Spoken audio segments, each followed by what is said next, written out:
I wanted to ask, by the way, I'm allowed to swear, aren't I? Yeah. Yeah. Just any harsh, like really harsh ones we bleep. We tend to edit out, don't we? Yeah, we edit out. Ah, okay. The mass majority of people do not like that word. Mm-hmm. They find it is vile. Okay. It is a dastardly word. We do not like that word. Our ancestors didn't use it, and we shall not either.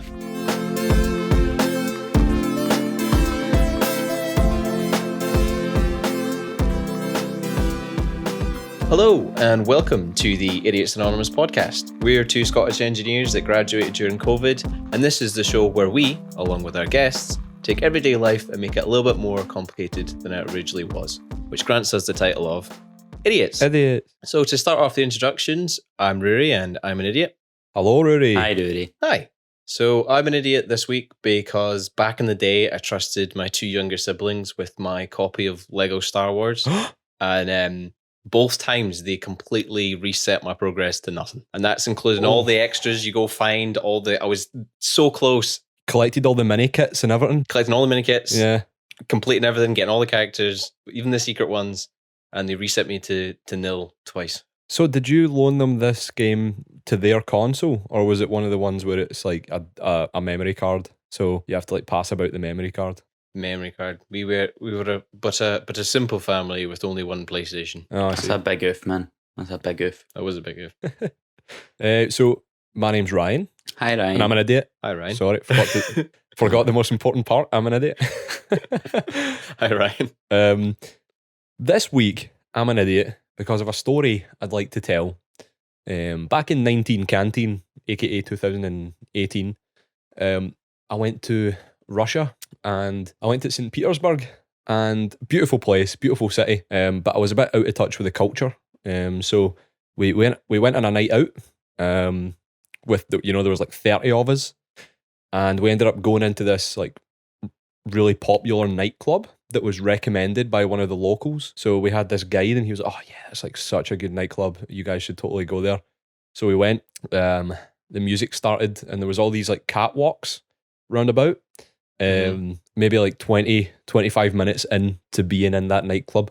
All the catwalks filled up with male strippers. In uniforms such as scantily clad policemen, firemen, and the likes, and we'd paid something like $50 to get in, the equivalent of. So we had to stay there. No, So you're saying just because there were men, the art wasn't as good? No, that's not what I'm saying. I'm just saying it's like we're idiots because that's not what we expected. We just didn't, Were they doing private dances? I didn't delve deep enough to find out. I'm not sure you're a truly cultured man then, if you didn't really participate. Yeah, in the I know. culture. So what's the point in going abroad if you're not going to engage with the culture? I know. It's a good point. Right, well, hello. My name's Caleb and I'm an idiot. Hello, Caleb. Hi, Caleb. I'm an idiot because mine's isn't as exciting as either of your two's. I accepted an invite to a fajita dinner from a vegetarian. Oh, no. Yeah, and it wasn't good vegetarian food. Like, it was, you know how you get like the fake chicken pieces that are made out of soy or like pea protein or something like that? Oh, yeah. This was Yeah. dead ass fajita with chickpeas in it, and like the bland, I swear to God, she must have just mixed chickpeas with like a tin of chopped tomatoes and like served that up in a wrap, but it was the worst thing I've ever tried in my life. That sounds to me like ungratefulness. This bless her, this girl has went out of her way to provide you with some sustenance, and you're just not appreciating it. No, you're right, actually, it does make me sound like a bit of an asshole. This whole introduction section's just turned into judging each other. It's great. Yeah, no, it's brilliant, isn't it? Good start, Yeah. good start. Well, Caleb, seeing as this is your first guest appearance on the show, do you maybe want to give us a little introduction to you, other than a vegetarian hater? Yeah. Hi, my name's Caleb, and on top of being an idiot and a hater of vegetarians, I'm an audio storyteller. Nah, but I've got a YouTube channel where I make little podcasts. I make wee videos about. The most recent videos are about personal finance. But to be honest with you, I'm just kind of throwing everything out there. just hoping that something will stick. Yeah, I've done a bit of gaming stuff in the past, but just now it's mostly just how to make money whilst you're locked inside. Oh, that's cool. Yeah.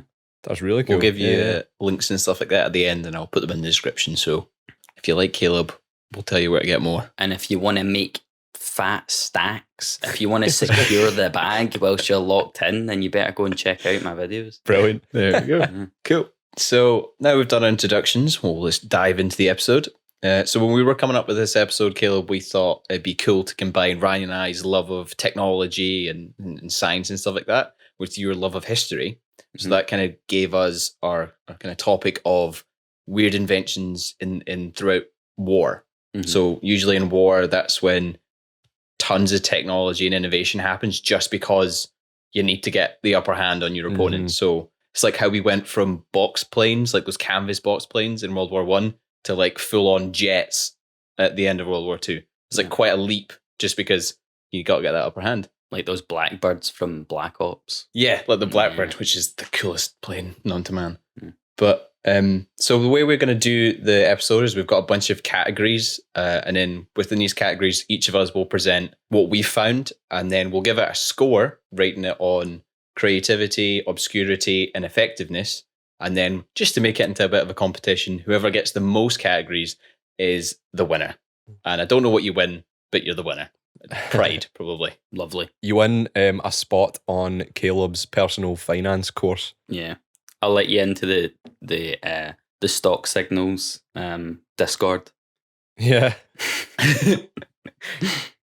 By GME. Cool. So we'll start off with round one. Round one, our title was espionage/assassinations. So who wants to start us off with that one? Oh, baby. Rory, I think you should go first. I think you should set the tone. Okay. So for mine is a bit of an odd one. It's not really an assassination, but back in ye old World War II, the British hatched a plan to add a little bit of sprinkling into Hitler's food to try and mess him up during the war. A little bit of spice. It wasn't poison because Hitler had a poison tester, so they'd be able to get that way before it got anywhere near Hitler. So that wasn't going to work. So what they planned to do was they planned to dose his food with estrogen. What? So the idea was that over time, because of the estrogen, the female hormone, he'd become more effeminate and less aggressive. Oh my. And then his followers wouldn't see him as like a fiery leader anymore. And he'd become like nicer and wouldn't be able to be the kind of treacherous leader he is now. On principle, I don't know if that's like a horrible, dumb idea or if it's like so bad that it's genius. Well, the reason it's quite bad is because it wouldn't actually make him more effeminate. Because if just dosing him with estrogen would actually cause an imbalance in his hormones and more than likely like make him angrier.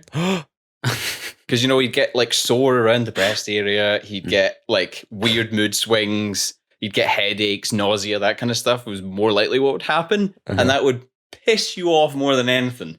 So you'd probably be worse. Also, I feel like the Nazis could like spin that in a way that Hitler would come out on top, even in that situation. He'd get like big, lovely, milky breasts, and he could, I don't know, like the German people could suckle on his milk or something like that, and then he'd The just be great seen as provider. even more of a provider. Yep, exactly. Yeah. Yeah. Yeah, if you thought Hitler was cool before, check out Sexy Hitler. Exactly. Ooh. Look at his big boobs. I bet you the men in the German army would have loved that. Oh, yeah. Oh boy. But no, to answer your question earlier, Ryan, they didn't eventually do it. It didn't get past the... So the poison tester picked up on the estrogen. No, they just they didn't go ahead with the plan because there isn't a lot of information like the reasoning, but I'm going to assume the reasoning is that it was a silly idea. Okay. So for the odd attack on Hitler, you guys, if you can give me a score out of 1 to 10, and remember we're rating it against effectiveness, creativity, and obscurity. So we have to combine all these in our head to give a single score. Right, Yeah. okay. Yeah. Okay. So will we just take note of this in Yeah, our just head? vote on just vote on mine. Tell me the now. All right, okay. Well, I'll go first then. Yep. Okay. For creativity, I'm going to give it like I'll give it like a 7. I would have given it a 5 if it was just poisoning, because I feel like poisoning is like one of the oldest tricks in the book. But Yeah, boring. the estrogen part, the idea that they were going to keep adding estrogen to his food over like a long period of time and just kind of turn him into, I don't know, a big woman by the sounds of things. He wanted to turn him into just a big woman. I'll give them a couple of extra points for that. So for creativity, I'm going to go for a 7. Obscurity, I'm going to go for 10. That's just a wild idea. And effectiveness, you need to go 0. Yeah, I guess you do. So what's your combined score? So that is. So is this, we're just adding these two? Yeah, so like just a 1 to 10, like arbitrary. Sorry. But just but your way works too. No, do you know what? I'll go for an overall 7 then. Oh, yeah. Wow. Okay. Interesting. My combined score is 5 because the effectiveness just brings everything like right down. That's true. Unfortunately for the conspirators. So I think it gives me an overall 12. Right. If you guys have got something weirder, try and beat that. Try and beat 12. Okay. Hey, do you want to go ahead then now? Yeah, I've got one about espionage. So we're going forward in time a little bit here. So we're going to the Cold War. There was a guy called Robert Hansen. He was an FBI agent, and he was tasked with discovering the identity of the KGB mole that had been leaking thousands of pages of classified information to the Russians. Little did everyone know, he was the mole. Nice. They'll crisscross. Yeah, so no one suspected it because he was a church-going father of 6. He was the son of a police officer, and he went to dental school. So he was going to be a dentist, then he became a police officer, went through the ranks, full life in the service. So basically, he didn't like get approached or anything. He literally volunteered to spy for the Soviet military intelligence agency. From that, he was able to inform the Soviets that one of their generals, Dmitry Polyakov, was actually a CIA informant, and they killed him. So he's got blood on his hands. And he got paid like something like $2 million for his information, confessed it all to a priest, donated all his money to charity, and eventually, this was in 1979, and so they only found out in 2000 when the FBI, they thought there was a mole in the ranks, and they paid a KGB officer, like in the Kremlin, to counter-spy the spy to find out who their mole was. And then he got arrested in Virginia after he basically just took a big duffel bag of classified documents to a park and dropped it there for the Russians. And then afterwards, the FBI agents found a bag with 50 grand in cash intended as this guy's payment. He got arrested like immediately. And basically, see, when they read him his Miranda rights, he just went, "What took you so long?" And he's now in Supermax prison in Colorado, serving 15 life sentences. Supermax prison? That sounds a bit excessive, man. Yeah, he's another person who's in the same prison as him is the Unabomber. Oh, God. So this is like high profile. Lovely. Yeah. So there you go. It's like the A-list of jails. Yeah. If I could go to any Supermax prison, it would be that one. There's interesting inmates, the meal plan is great, and there's just so much room for activities. That guy seemed to flip-flop a lot. He was a nice church-going boy. He told his priest things, he gave to charity and all that. But then he's just like, yeah, I'll completely betray my country, get a guy killed, no worries. So I'd say for like obscurity, that ranks pretty high just because of what? He's just all over the gaff. Yeah. Yeah. He doesn't seem to have a very distinct character arc. Yeah. He just doesn't really know what he wants to be. No, I like that. I like a pragmatic character. Do you know what I mean? He's just going, whoever's paying him, man, he's game. What's your scores for that? I say obscurity brings it up. Effectiveness is pretty solid if he was able to get away with it for that long and, successfully crisscrossed and got rid of the other guy who was the informant. Top 10 most effective KGB spies. Number 10. Yeah, I'm gonna go an overall 8. Oh, sick. I think it's a pretty solid. Yeah, I think I'll probably join you on an 8 as well. Oh, let me Yeah. take note of this Yeah. score. Oh, I was not expecting this. God, I didn't know my story would be just so effective and so good. Amazing. I'm such a good researcher.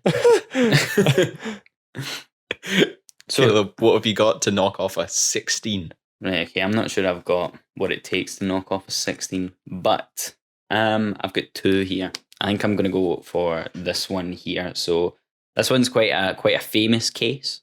Okay. So Georgy Markov, a Bulgarian defector turned BBC journalist. He was very anti-communist. He defected to the UK and basically just started talking smack about the Communist Party in Bulgaria. So I should say this is in 1978, so this comes under the Cold War. So the story goes that Georgy was told 3 months before he was assassinated that the Bulgarian government, well, not the Bulgarian government, sorry, the KGB were after him. Mhm. So he was kind of on edge, you know, a bit wary. But one morning on his way to work, he went his normal route. That's probably his biggest mistake, not really changing his route when he knows the KGB are after him. Oh, yeah, for sure. But he went to a bus stop on Waterloo Bridge in London, so a pretty busy area, when a man walked up behind him and stabbed him in the back of a thigh with an umbrella, just kind of prodded him. I've heard of this one. So Georgy Markov turns round and he's like, I'm going to turn round and this guy's going to apologise for just poking me with an umbrella. What a weirdo. But the guy like boosted away and jumped in a taxi and sped off. And he never really thought anything of it. So he went to work and he was fine. But when he got home that night, his heart rate was way up. He had a fever. He was like on the verge of collapse when he was getting up and walking around. So he got rushed to hospital. They couldn't figure out what was up with him. And 4 days later, he died.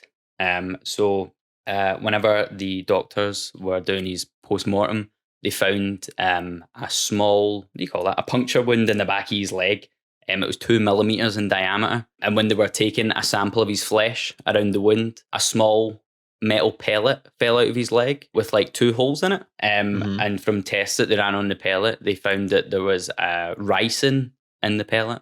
So if you don't know about ricin, it comes from the castor bean, and it's just like a super potent toxin. So if you hold it in your hand, the substance can the toxins can be absorbed through your pores and it can kill you.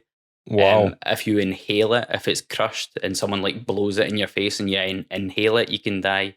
And as well, if you eat it, you can die. But obviously, but what I thought was quite strange is you need to eat a lot of it to die. But basically, this little tiny pellet with a little bit of ricin dust on it had killed him.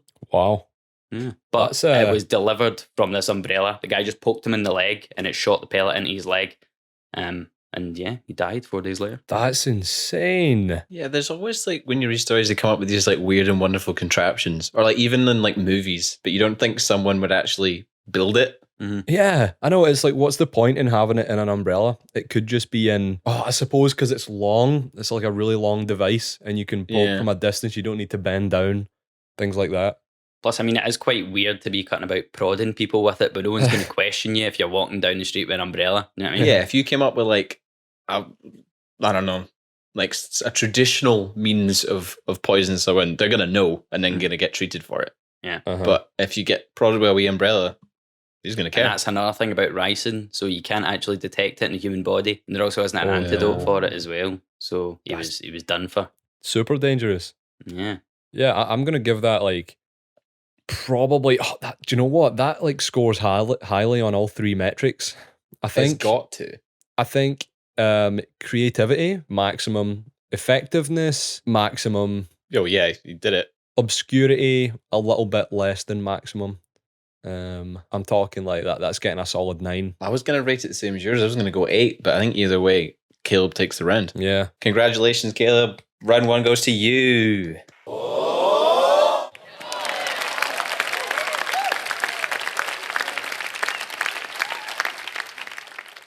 Thank you very much. So a little chance for Ryan and I to get our own back in round 2.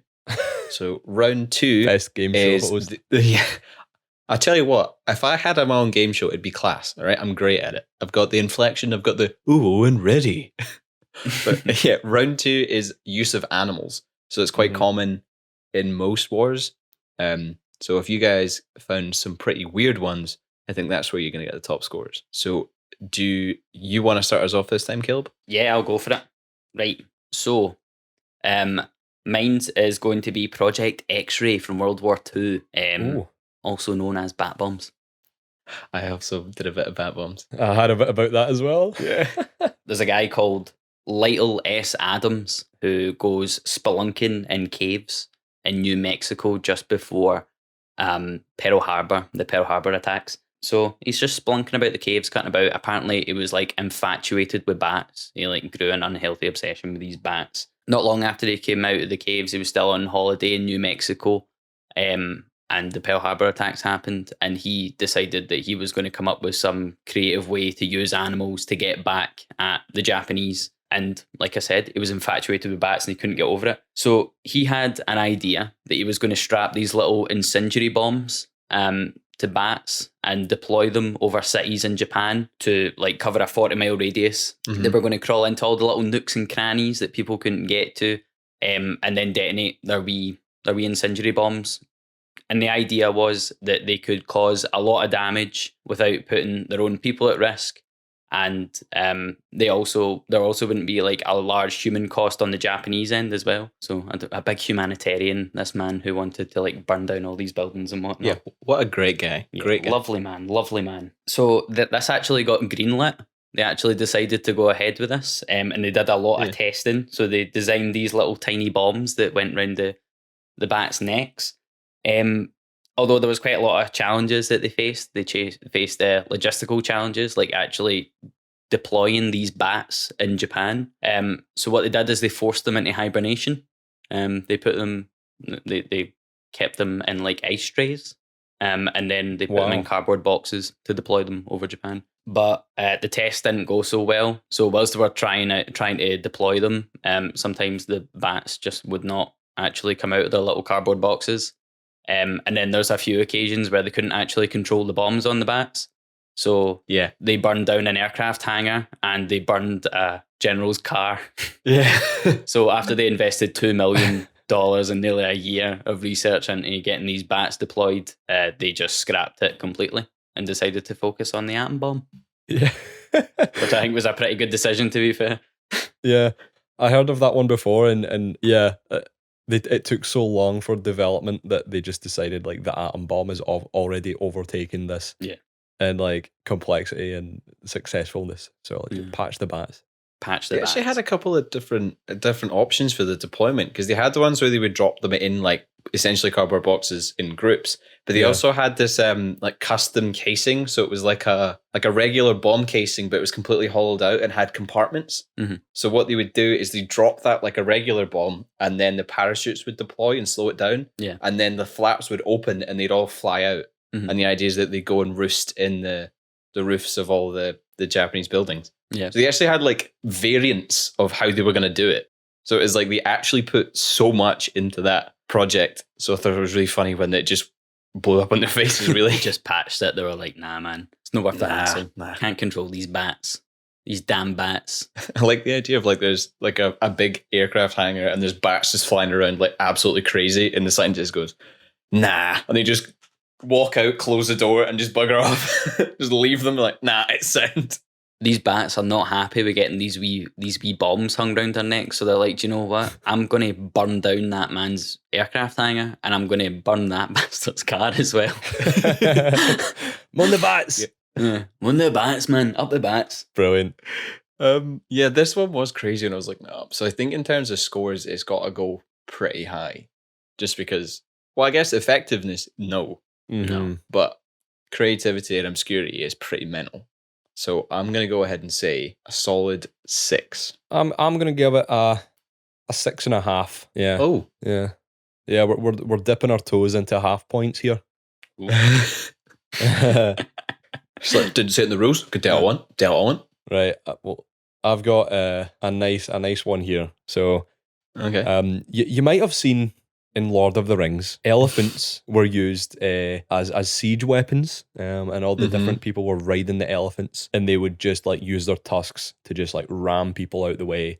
They were more like mammoths in Lord of the Rings. But this actually happened circa 275 BC in the Roman-Greek Wars. This has a name that I can't pronounce, but it's the Roman-Greek Wars at round about this time. They didn't use them to ram people out the way or like break down castles, because it's a bit unrealistic for an elephant to be able to, on command, charge and knock down like stone walls. So what they did use it for is to add like a shock factor to the battlefield.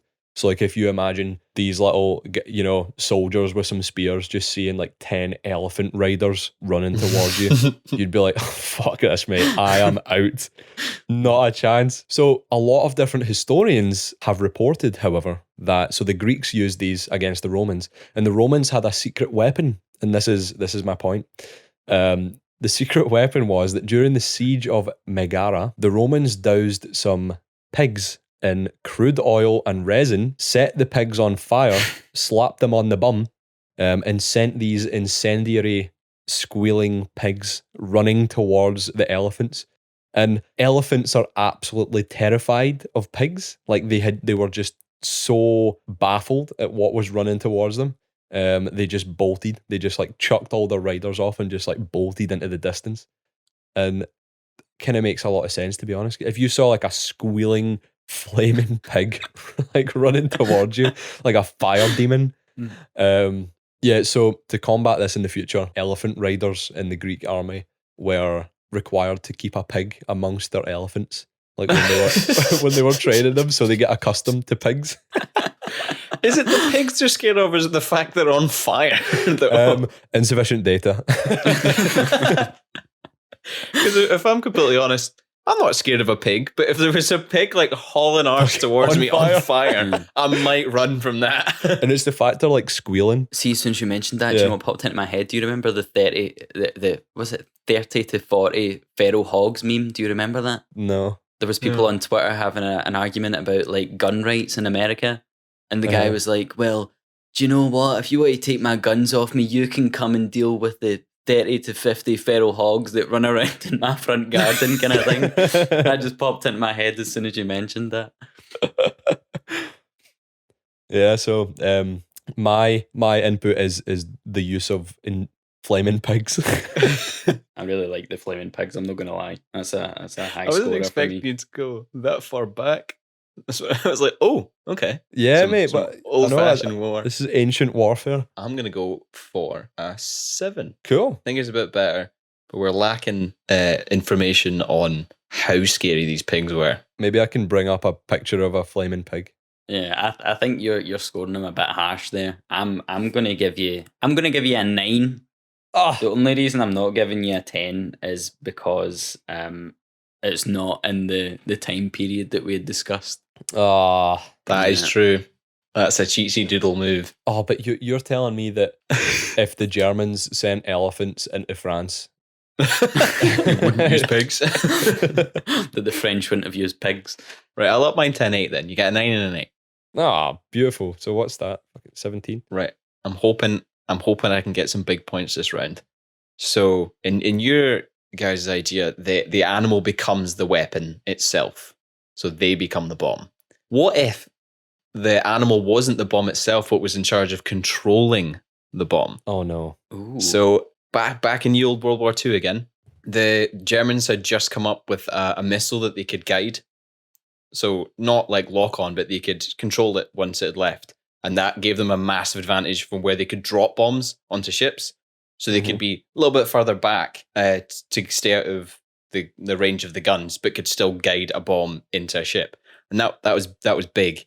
So rather than come up with like a technological remote control sort of deal, the British decided they'd use pigeons. So what they did was they trained these pigeons with screens, and they'd show them pictures of ships. And if they tapped on the ship, then they'd get food. So then the pigeons started to think that every time they hit this ship, they would get fed. That trained them, right, whenever you see a ship, tap that. So what they did was they developed this bomb that they stored the pigeons in the nose cone of, and then they used like a touch-sensitive glass panel that was connected to the flights at the back. So they would drop these bombs, and then the pigeons would tap on the screen, which would guide the bomb directly into ships. It worked. What? It really did? Yeah, they had functioning versions that they used throughout testing. Did we run out of pigeons? No, what happened was that they didn't have enough money to make these bombs because they were more expensive than just dropping a bomb. Yeah. And the amount of time it took to train a pigeon to get it to that point didn't really justify. Do you know what I'm thinking of, right? So when you say that, where it's like, I'm imagining like a little touch screen and then it's like a camera or whatever, and it's like looking towards this ship and it like taps where the ship is to guide it towards it and stuff. It sounds to me like Google should be using those pigeons to develop like their machine learning algorithms for like detecting crosswalks on roads. So I mean, when you get a captcha and it's like, click on the cars. Yeah, imagine like see how annoying it is to do the captcha things. Yeah. When you're signing into stuff, you've got your desk pigeon and they're in charge of clicking through them, so you don't have to do it ever again. They work surprisingly well, that you can train pigeons quite easily, despite them not being the most intelligent of the bunch. Yeah, for sure. I mean, if you can use them to send letters, then you can use them to control bombs. That's how it works. Take out ships. That's how it works. Yeah. See, you know how like the Queen owns swans? Oh, yeah. Mm-hmm. Does she own pigeons as well? Does she own all the birds? Boris owns pigeons. And he wasn't born I yet. don't know if you could So own a pigeon. Have you ever met a Glasgow pigeon? They're wee arseholes, aren't they? a lot of them in your neck of the wood, Rory, that own pigeons. Oh, there. Yes, from working in the bookies, 100%. There are a lot of people that keep pigeons. Wow. Really? I didn't know that. Yes, people race pigeons. It's just another thing to bet on. Being so addicted to gambling, you need to like train different types of animals just to like widen your horizon. Yeah, you become like a really, really good animal trainer, and rather than just getting a job as an animal trainer, you use it to place bets. You use your powers for the dark side. Brilliant. That's why we need more places to train real animal trainers. That's all we want. Yeah. But what are your scores for pigeon-steered missiles? I'm thinking the difference between obscurity and creativity is like they're both like proportionate. You know what I mean? Mm-hmm. I feel like effectiveness, because of how, I mean, in action, yeah, it's effective. You can hit the ships, but typically it takes so long and a lot of resources to create this one missile system, you know, so effectiveness takes a hit there. Creativity, that's high. That's super high. Obscurity is like between 6 and 7. Because it's like, you know, we've seen animals control stuff before, like monkeys sent into space. I'm gonna give it an 8 actually. I'll take an 8. Take No, that. actually, I'm gonna change that to 7.5. Stop at your half marks. Caleb? I think I'm going to give you, I'll probably give you a 7 as well, to be honest with you. It would have scored higher, like it's impressive. It would have scored higher though if it I don't know, like they'd actually used it more. They got the deployment. Yeah, if they'd actually deployed it instead of just testing it. Do you know what I mean? You've got some martyr pigeons out there that were risking their life to win World War II for us. But I think I might not win any rounds today because most of mine didn't get deployed. That's a good sign. I know, I'm not going to lie, So I who kind of took the cake forgot there? about that score. Ryan did. Ryan with these squealing demon pigs.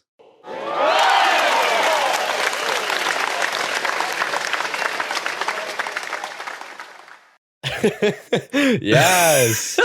Brilliant. Demon pigs take the cake once again. Yeah. It's like the pigs from Minecraft.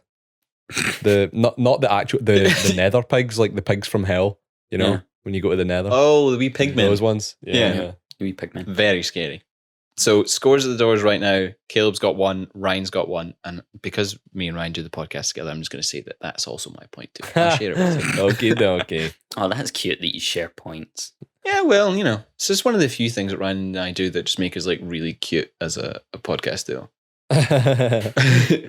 So for round 3, our overarching kind of category was tactics. Oh yeah, baby. And because you haven't started us off yet, Ryan, did you start us off last time? No, it was me. I started off last time. Cool.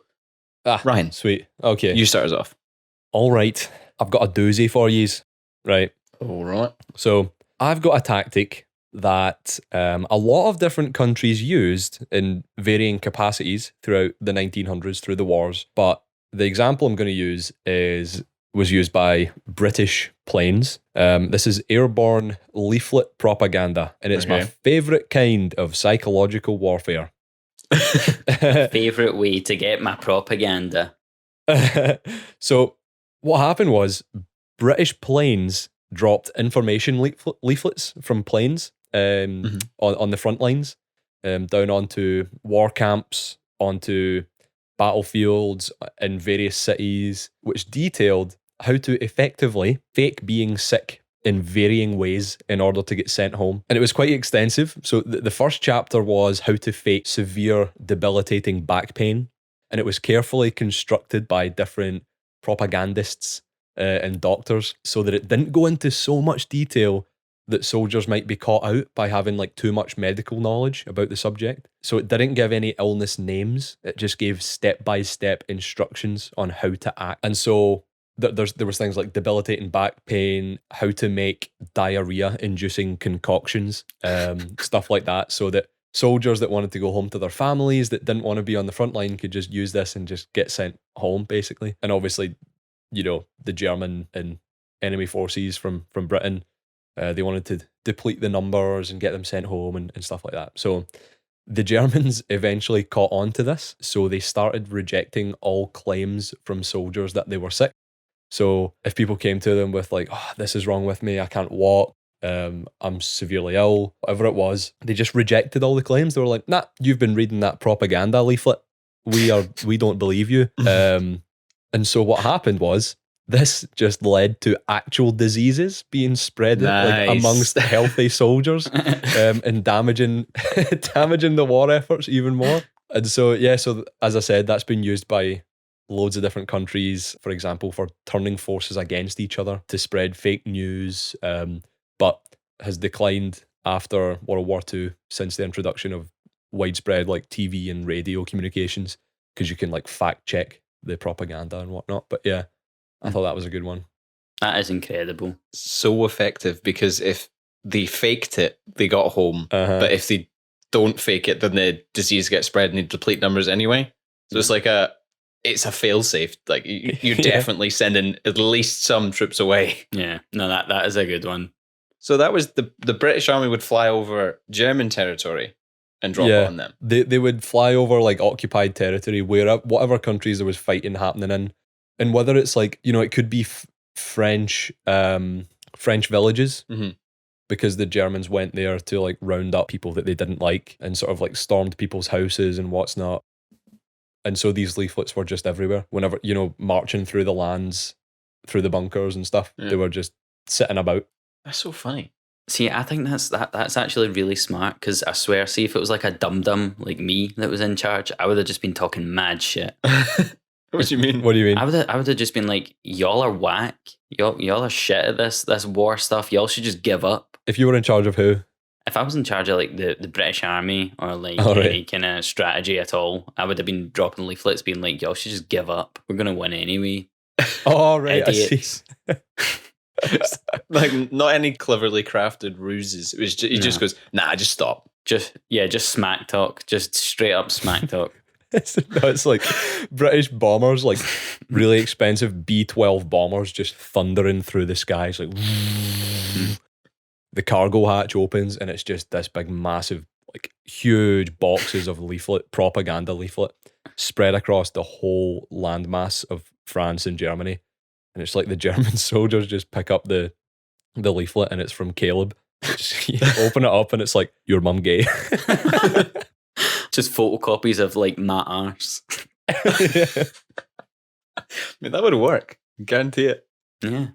Right. Scores for Ryan then. I'm gonna give it. It was very effective by the sounds of things. Well, quite effective by the sounds of things. Creativity, I think it's quite high as well. And what was it? Obscurity as well. Yeah. See, I'd probably score it a bit higher on obscurity. If it wasn't like if misinformation like to enemies wasn't like such a popular tactic before. I think the creativity comes in like with them just kind of like dropping it from the air, because I think that was probably one of the first opportunities that they got to do that, World War II. Mm-hmm. So I'm going to give it a 7. Give it a 7. I was going to say a 6.5. Oh, you're just mad at me.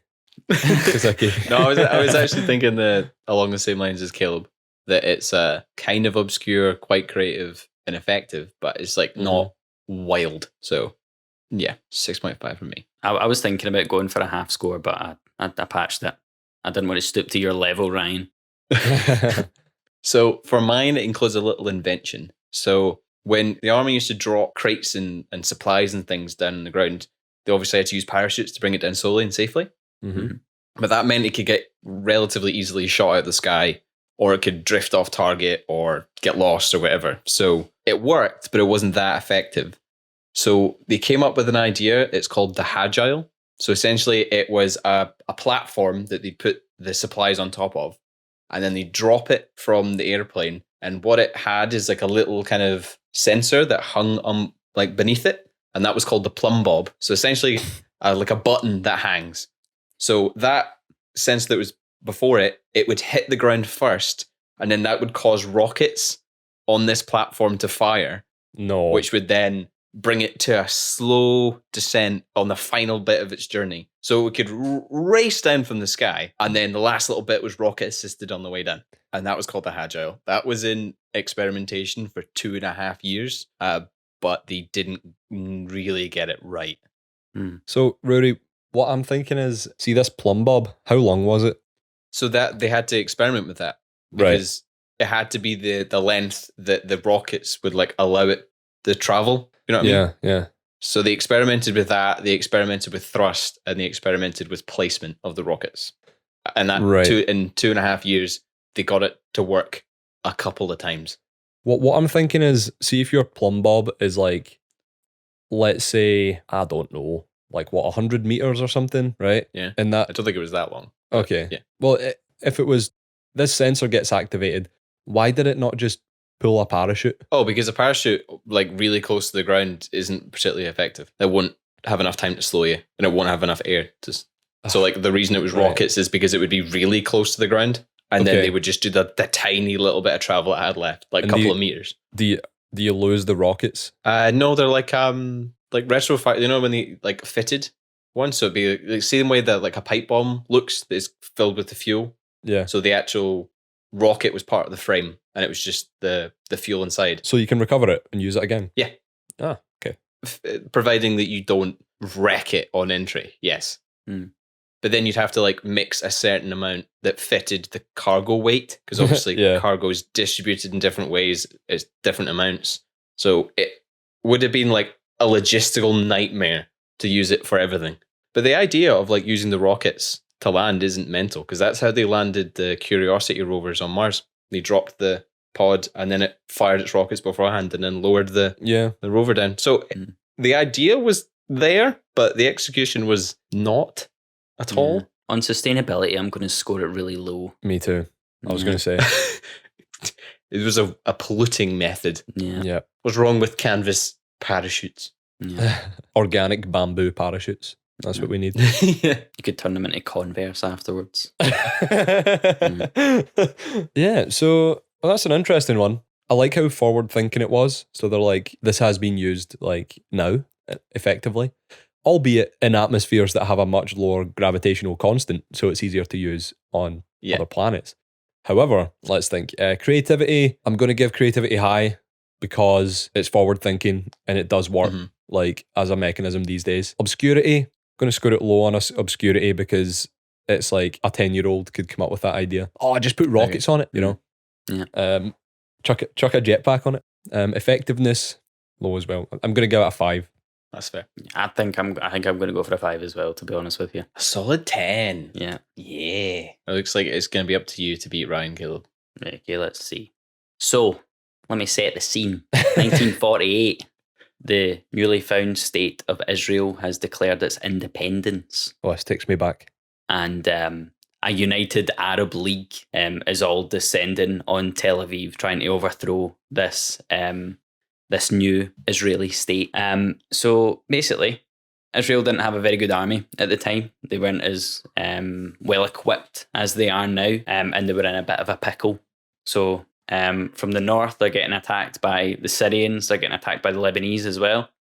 In the east, they're getting attacked by Iraq. And in the south, they're getting attacked by Egypt. Mm-hmm. And later on, in 1948, Egypt had pushed all the way to Tel Aviv. So they were about to overthrow the Israeli state, and it was going to go kaput. But a lot of the Ashkenazi Jews from Europe who had come to Israel to found this new Jewish state had a bright idea to kind of hold back the Egyptians coming up to Tel Aviv from the south. So I should say that the air capabilities of the Arab League, they didn't have bombs. They didn't have like planes to like fly over and drop bombs on Israel or whatever. Mm-hmm. So Israel had a few crop dusters, and they had some assistance from the British Army and some assistance from the American Army. So some of the Ashkenazi Jews remembered that seltzer water, like the bottles that they came in, like the bottles that has like the little lever at the back and you scoosh it and carbonated water comes out. Yeah. Uh-huh. When you drop that from a height, it makes the same sound as a bomb. And when it lands, it sounds like a bomb as well.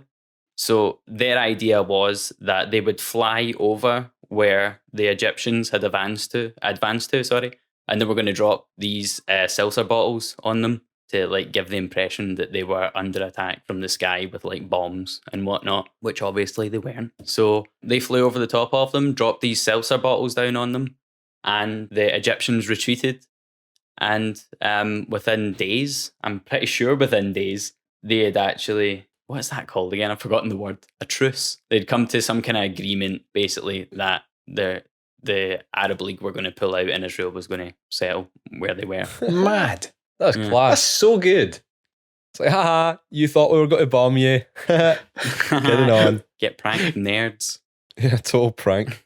Just signed the papers and you're like, cool, we're all safe, whatever. And they go, hey, by the way, so those bombs, that was just our war. It was just our war, mate. What bloody bombs? They're at Oh, the it's just table juice, signing mate. the papers and they're like, here, you really scared us with the bombs. We thought you were going to explode fuck out of us. I'm like, what bombs, mate? Wet bombs. There were no bombs. Telling you, water bottles have had crazy uses. Pretend to be bombs and also lets kids pretend that they're regular bikes or motorbikes if you jam them in the back spokes. Oh, so true. Water bottles got too many uses. Oh, that's good. I like that. That's that gets high effectiveness, high creativity, high obscurity. That's just like a good scorer. I want to say as well, I wrote this in my notes. They made a movie about it called Cast Oh, a did they? Big Shadow. Yeah, starring Kirk Douglas in 1966. So When you were telling the story, I thought that it was going to be like they used these bombs as like cover to invade the city to make people like get on the back foot and start running, and they use that as like military advantage. And I was thinking that'd be a sick Call of Duty mission. yeah. Yeah, that's getting a 9.5 from me. Yeah, I might just round it out and give a 10. Oh my goodness.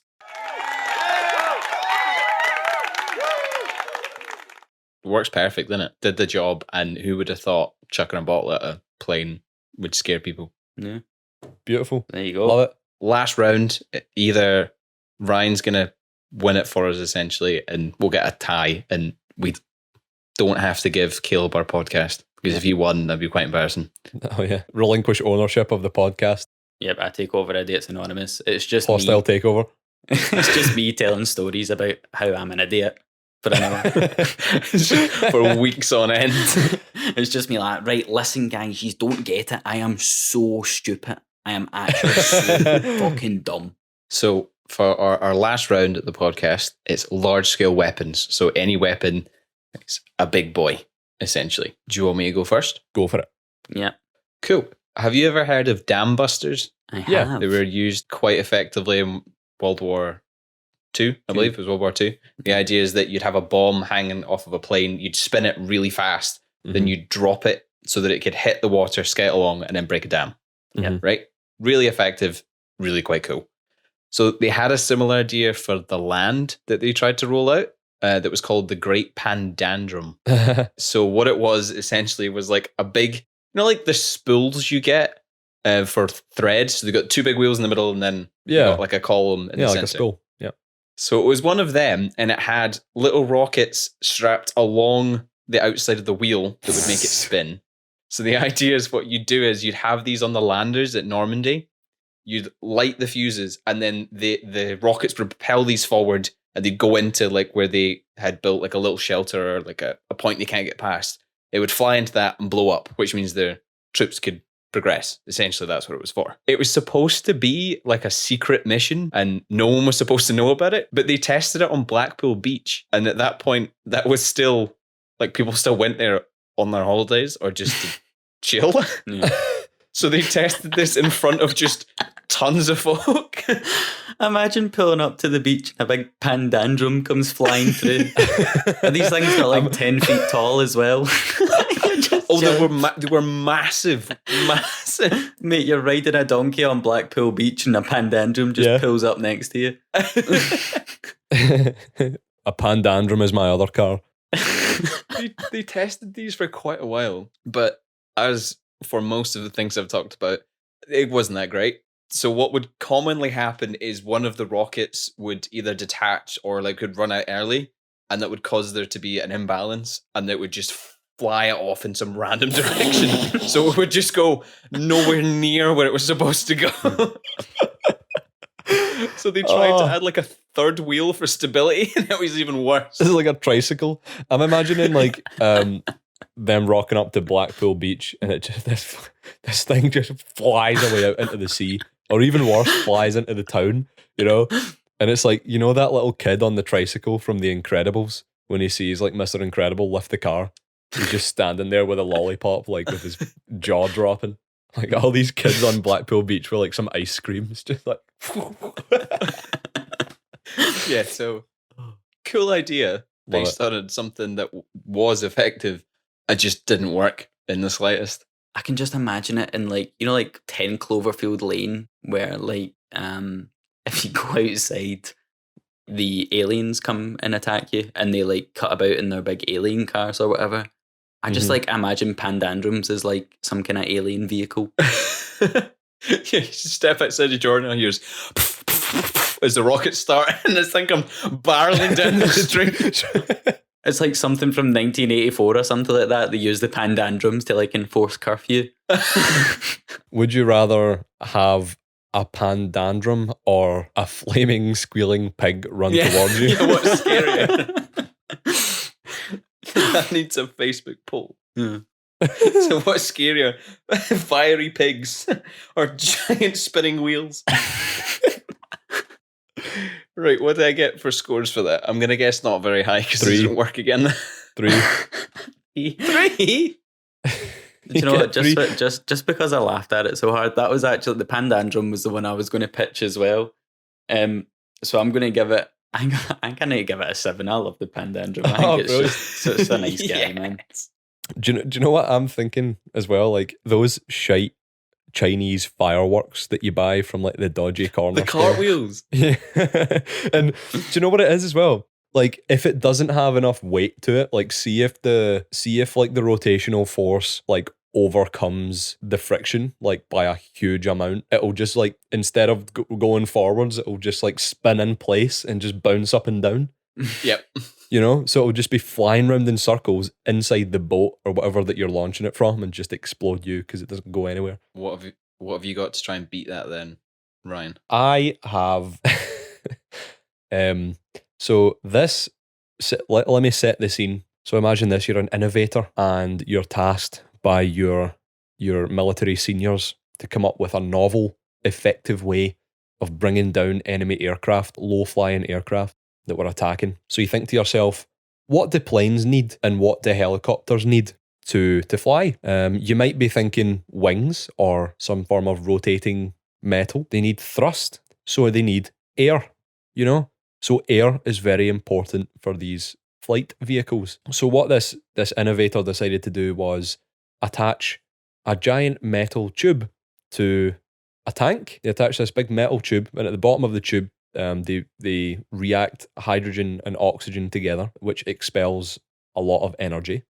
Remember those guns, those like air guns, not that shoot pellets, but the ones that you pull back the diaphragm and you let it go, and it just like blasts air.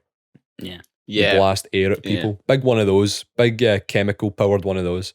And so they thought if they could blast high powered gusts of air at airplanes and low flying vehicles, they would just get disrupted and fall out the sky. Did they get disrupted and fall out the sky?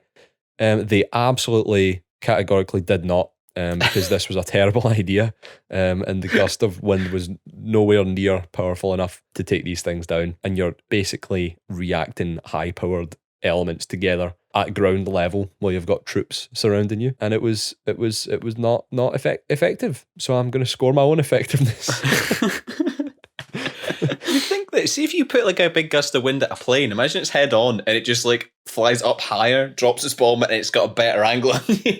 Oh yeah. Just giving them a way to escape. Yeah. I'm thinking this type of thing, like if you aimed it perfectly and if you had like a huge amount of power coming out of it, you could for sure like take down a helicopter, because those things are death traps. Yeah, I'm scared of helicopters. They are the devil's work, and I do not trust them. I don't know anything about engineering, and I think they're pretty shit as well. Yeah.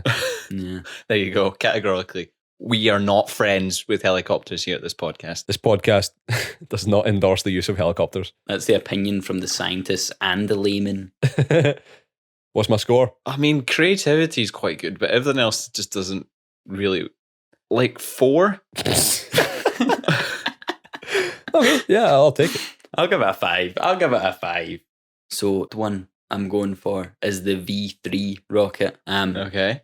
So the V3 rocket is like the big brother of the Gustav's cannon. You know about the Gustav's cannon? Is that's the thing, there's like essentially a massive barrel. Yep, it was a railway gun that they used to bomb Paris from 30 miles away. It was just like this big artillery thing that could just launch bombs 30 miles. And they like kind of scooted it about on rails. So basically, the Germans were like, do you know what? What if we could shoot a cannon at London from Poland? So what they did is they dug a really big hole. So this gun was 130 meters long. What? Over 400 feet long. They dug it into the side of a hill. They had it at the exactly correct angle so that if they launched a projectile out of it, that it would actually hit London. And the way it worked is it was lots of different barrels connected together with different charges in them.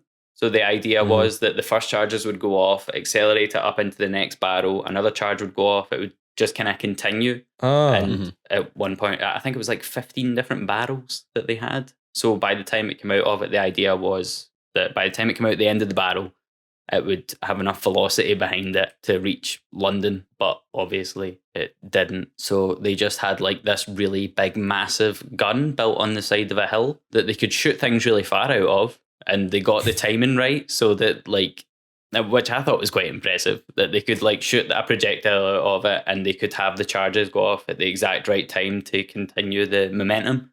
Oh. But yeah, like I said, never got used. And they had it built up in 1942. So from 1942 to 1945, it never got used. Do you know how far it went? I don't think I know that much, to be honest with you. Like shells were 140 kilos. That's pretty cool. Oh, what? Big heavy boys. Well, it makes sense. Yeah. The more mass it has, the more momentum it can have, right? Something like that. That's how science works, right? Imagine being the scientist and that you've got all the charges to go and you're like, we're going to do this. My little drawing of my super huge mortar is going to work perfectly. And then it like every charge goes off. You're like, it's happening. Then it comes out the end of the barrel and just goes straight down to the ground. Goes, it just rolls out. Plonk. Yeah. You're like, oh no. That'd be so like so lackluster watching everything go perfectly just for it not to work. I bet there's an alternate timeline in which that worked and London is destroyed. Oh, there's got to be. Even then, though, how much damage can something like that actually do to London? I mean, yeah, because you couldn't swivel it, could you? No, it was fixed in place. Yeah, it goes through someone's window. Just like, oh, what's that? Every couple of days, this big brick comes through my window. Well, actually, Ryan, they could launch 600 of them per hour. So 600 of them coming through your window per What a poor hour. guy. Yeah. And like I said, they couldn't move it either. So like as soon as they figured out where this, I mean, to be honest with you, it's like a minor annoyance. Do you know what I mean? Once they realise where this bit of a pain in the arse is coming from, they just like kind of show up, bomb it, and that's it, done. Yeah. But then all Britain do is they set up a trampoline exactly where it lands and just launch it straight back again. Trap card. Brilliant. I mean, that one is cool though, isn't it? Like Oh, the amount of time and effort and like calculation that must have gone into that. Like, the guy comes home from war and he's like, oh, I just hate traveling. I just want to spend more time with my family. See if there was a way to just fight this war, like work from home. He built in his garden. World War II, work from home edition. Creativity and obscurity, I think, are pretty high, but effectiveness clearly is next to none. Yeah. 7. I'm going to give it a 7, just because I like it. Yep. Gets a 7 from me as well. And that means Caleb takes that round, another round, which means he won 3 of them. Oh, Am I right in saying that? You earned a gold medal. So I think he owns the podcast now, unfortunately. Yeah. I All do. rights have been transferred. Oh boy. Really quickly, if you did some extra research, you want to like round off some of the cool things you found, because I found an iceberg carrier that was made out of a block of ice, a fart bomb that they were going to use to make everyone like gag while they were trying to take shots and miss. I had a curved barrel that the Germans would use so they could fire from inside of a bunker and fire into this curved pipe and fire towards troops. Oh, cool. That's quite cool. Well, I've got one to round off. Weaponized rats. The USSR infected rats with rabbit fever at the Battle of Stalingrad, and kind of left it in their encampments. And when the German troops moved in, they all got infected with rabbit fever. But it kind of backfired because more Russian civilians got infected with rabbit fever than German soldiers. That mutated throughout the next few decades into disco fever. Do you have any other cool ones, Caleb? There was another funny one as well for the animals that we never brought up. I say funny. It was anti-tank dogs, basically suicide bombers. Yeah, those were wild because it was the Russians tried to use them against the Germans, but initially trained them on Russian tanks. So they would run towards the German tanks, then run back and climb under the Russian ones Russian to bomb tank, themselves. But then eventually when they trained them with German tanks, they were actually really good. Yeah, apparently they destroyed up to 300 panzers. 300 panzers. Wow. There you go. Effective Wow. dogs. That's kind of sad. I know, 300 dead dogs when you think about it. Yeah. I don't really care about the tanks. Yeah, it's more the dogs. Yeah. Well, the things you do for your country. One really sad story. It was about a vehicle. It was about a really, really, really bad spaceship that was used in the Cold War during the space race. Essentially, Russian engineers built this spaceship. And cosmonaut Vladimir Komarov was due to be going into this space vehicle to go up to space. And he inspected it himself and he found a total of 203 errors in the form of like poor welding, wrong bolts being used, things like not mounted down, stuff like that. And they sent him up anyway. And the vehicle was shoddily constructed. It was running low on fuel because it just leaked fuel. And reportedly, this is really sad. I'm just laughing. I don't know why I'm laughing. It's really sad. I can't still laugh at it.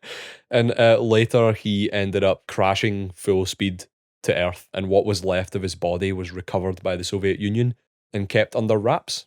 And apparently, listening posts heard him in his last journey cursing Russia and damning the Russian people to death for putting them in a botched spaceship. Oh God, that is quite morbid. Yeah, what a lovely story to bring us to an end. You can edit that out.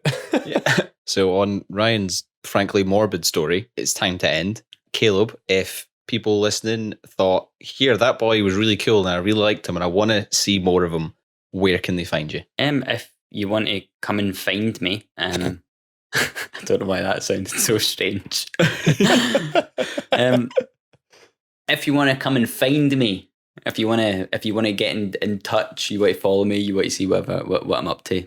My Twitter is at CalebStew_97. Instagram is Caleb_Stew97, and then my YouTube channel is just Caleb Stewart EW. Cool. I'll have those links in the description. I've always wanted to say that. Thanks for joining us.